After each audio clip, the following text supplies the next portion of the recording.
ညအိမ်မပြောတဲ့သူတွေမကြာခဏတွေးတတ်တဲ့အရာ10ချက်နံပါတ်1နေ့လေတုန်းကပြောမိတဲ့စကားတွေမှန်ပြန်လည်ပြီးတော့စဉ်းစားနေခြင်း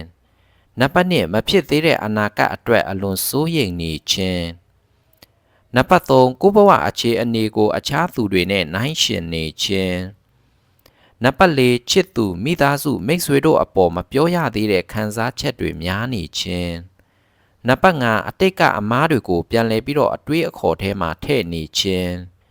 နံပါတ်6ငါဒီထက်ကောင်းအောင်လုပ်နိုင်ပါမလားဆိုတဲ့အတွေးနဲ့ကိုတန်တရာဝင်နေခြင်း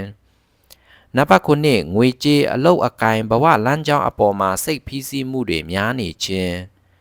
နံပါတ်10တယောက်တည်းရှိနေတယ်လို့မျိုးခံစားရတဲ့အထီးကျန်မှုမျိုးဖြစ်နေခြင်းနံပါတ်9မဖြစ်နိုင်သေးတဲ့အရာတွေကိုအလွန်အမြင်စိတ်ကူးယဉ်နေခြင်းနံပါတ်10မနှက်ဖြန်ကိုဘယ်လိုဖြတ်သန်းရမှာလဲဆိုတဲ့စိတ်ကူးများနေခြင်း